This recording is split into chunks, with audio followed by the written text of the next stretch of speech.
Kalau korang rasa tahun ni asyik sakit je, tak bermaya, lesu, so video ni memang untuk korang.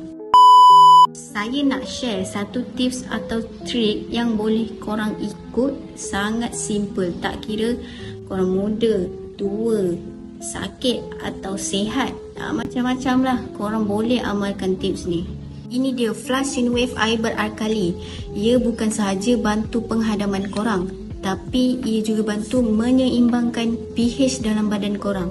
Ia juga dapat menyihatkan tubuh badan korang dari dalam. Tak adalah korang penat dan lesu je setiap masa kan.